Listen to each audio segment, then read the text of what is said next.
బాబాయ్ ప్లాట్ ఎక్కడ కొన్నారు? తాతయ్య బాబాయ్ మీకు నచ్చిన చోటే కొన్నారు. అంటే ఎస్ స్క్వేర్ ఎస్ ఇన్ఫ్రాకాన్ లోనా? S Square S Infracon. ఇంకొక పక్కన ఇవన్నీ కూడా మనం చేసిన కార్యక్రమాల వల్ల జీతం వస్తే ఒక వ్యక్తి ఎంత ఆనందంగా ఆ రోజు జీతం తీసుకుని నెలవారీ ఖర్చులు పెట్టుకుంటాడో ఆ విధంగా మీకు కూడా ఇది ఉపయోగపడే పరిస్థితి వస్తుంది. ఈరోజు ధరలు పెరుగుతున్నాయి, దానికి కూడా కళ్ళు వేయాలి. ఒక పక్క నిత్యావసర వస్తువుల ధరలు కానీ అదే మరి మిగిలిన ధరలు ఎక్కడికక్కడ కంట్రోల్ చేస్తూ మీ అందరికీ ఇలాంటి పెన్షన్లు ఇలాంటివి ఇస్తే మీ జీవితాల్లో వెసులుబాటు వస్తుంది. ఇంకొక పక్క మీ జీవన ప్రమాణాలు పెరుగుతాయి. దీనికోసం నేను ముందుకు వస్తానని చెప్పి కూడా నేను మీకు తెలియజేస్తున్నా. ఈరోజు మీరు ఒక్కసారి చూస్తే 4,000 వచ్చేవారు 12 నెలలు లెక్కేస్తే 48,000. అదే మరిగా 6,000 వచ్చేవాళ్ళు 12 నెలలు లెక్కేస్తే 72,000. మీకు ఎకరా మాగాని ఉంటే దానికి ఇచ్చే కౌలు 15,000. అదే గాని మెట్టుంటే దానికి ఇచ్చే కౌలు 5,000 10,000. అంటే ఈరోజు మీరు గుర్తుపెట్టుకోవాల్సింది దగ్గర 3 ఎకరాలు మాగాని ఉన్నంత వరకు భరోసా ఎట్లుంటుందో, లేకపోతే 7 ఎకరాలు మెట్ట భరోసా ఎంత ఉంటుందో అంత ఆర్థిక సహాయం నేను ఇచ్చిన భరోసా అని చెప్పి కూడా నేను మీకు తెలియజేస్తున్నా. వారితో సమానంగా మీకు ఆదాయం వచ్చే విధంగా చేశాం. చాలాసార్లు బాధపడతాం, కనీసం 1 ఎకరా భూమి ఉంటే ఏదో ఒకటి చేసుకొని బతికిపోతామని. ఇంకొక పక్కన ఎవరన్నా ఒక యాక్సిడెంట్ అయ్యి మంచానికే పరిమితం అయిపోతే, అనారోగ్యం వచ్చి మంచానికే పరిమితం చాలా మందిని చూశాను.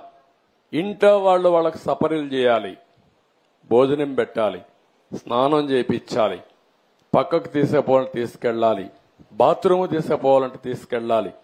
అంటే వాళ్ళు చేసేది కూలి పని.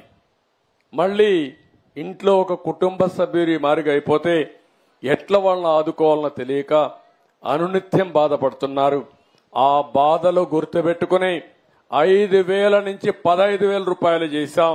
అది ఈ ప్రభుత్వం యొక్క మానవత్వం అని చెప్పి కూడా నేను మీకు తెలియజేస్తున్నా. దీంతో మీరందరూ గుర్తుపెట్టుకోవాలి. నేను అడిగాను ఒక ముసలమ్మని వస్తా ఉంటే, ఏమమ్మా నువ్వు పింఛన్ వస్తుందా అన్న. వస్తా ఉంది సార్ అన్నది. ఏంటమ్మా ఎవరున్నారు మీ ఇంట్లో అన్న. మా కోడలు వీళ్ళందరూ ఉన్నారని. సరిగా చూసుకుంటున్నారని అడిగా. బాగా చూసుకుంటున్నారు సార్, పూటకు భోజనం పెడతారు, ఏదైనా బాగాలేకపోతే హాస్పిటల్ తీసుకుపోతున్నారు, బాగా చూస్తున్నారని చెప్పింది. నేను ఎప్పుడో మీకు ఒకసారి హామీ ఇచ్చా, ప్రతి ఒక్క కుటుంబానికి పెద్ద కొడుకుగా ఉంటా, కుటుంబ పెద్దగా ఉంటా, మీ బాధ్యత తీసుకుంటానని ఆ రోజు చెప్పాను. ఈ డబ్బుల వల్ల ఈ వృద్ధులు వికలాంగుల యొక్క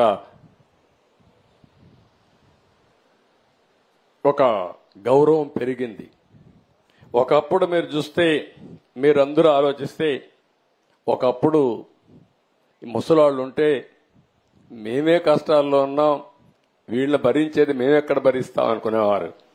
ఇప్పుడు ఆ ముసలి వాళ్ళని చూస్తే వీళ్ళు 4 రోజులు బతికితే బానే ఉంటుంది, మాకు భారం కాదని ఆలోచించే పరిస్థితికి వచ్చారు. అవునా కాదా అని మిమ్మల్ని అడుగుతున్నా. ఎవరికైనా కష్టాలుంటాయి, పేదరికం మహాశాపం. అలాంటప్పుడు బాధలు ఉన్నప్పుడు మనం బతకాలి, పిల్లల్ని పోషించాలి, మళ్ళా వీళ్ళు చూసుకోవాలంటే భారంగా ఉండే పరిస్థితిలో నాకెంతో సంతోషం. ఇప్పుడిచ్చే 4,000 పెన్షన్లో దగ్గర 2,800 రూపాయలు నేనే ఇచ్చానంటే దానికంటే నా జీవితంలో ఇంకోటి నేను ఆశించను. అంత మంచి కార్యక్రమానికి శ్రీకారం చుట్టాను. భగవంతుడు నాకు ఈ అవకాశం ఇచ్చాడని చెప్పి కూడా నేను మీకు తెలియజేస్తున్నా. అందుకనే ఈరోజు మీ అందరిని ఒకటే కోరుతున్నా. ఈరోజు మీరు చూస్తే ఇలాంటి కార్యక్రమం ఒకే రోజు 1,20,097 మంది సచివాలయం సిబ్బంది వచ్చారు. అక్కడక్కడ వాలంటీర్ సహకారం ఉంటే తీసుకోమని చెప్పాం. నేను ఆ రోజు ఎన్నికల ముందు ఒక మాట చెప్పాను చీఫ్ సెక్రటరీకి. ఎక్కడెక్కడున్నారో మాకు తెలియదన్నారు. మీకు తెలియడం ఏంటో గూగుల్ అంకుల్ అడిగి చెప్తుంది ఎవరిల్లు ఎక్కడుందో, నేరుగా ఇంటికి వెళ్ళిపోవచ్చు, ఫోన్ తీసుకోనని చెప్పాను. అంటే టెక్నాలజీ బాగుండే రోజుల్లో ఎవరు ఎక్కడుంటారో నేరుగా కారులో కూడా ఎక్కితే నేరుగా జియో ట్యాగింగ్ పెట్టేస్తే నేరుగా ఏ ఇంటికి పోవాలనో ఆ ఇంటికి వెళ్లి కారే ఆగుతుంది. ఫోన్లో పెట్టుకుంటే ఏ ఇంటికి పోవాలనో ఆ ఇంటికి పోయి నిలబడే పరిస్థితి వస్తుంది. అలాంటి రోజుల్లోనే కావాలని చెప్పి ఇష్ట ప్రకారం చేశారు. ఈ రోజు మనస్ఫూర్తిగా సచివాలయం సిబ్బందిని అభినందిస్తున్నా, అడ్మినిస్ట్రేషన్ అభినందిస్తున్నా. ఆ రోజు మా వల్ల చేత కాదని చెప్పిన అడ్మినిస్ట్రేషన్ ద్వారానే మేము చేయగలుగుతామని చేసి చూపిస్తున్నామని చెప్పి కూడా నేను మీకు తెలియజేస్తున్నా.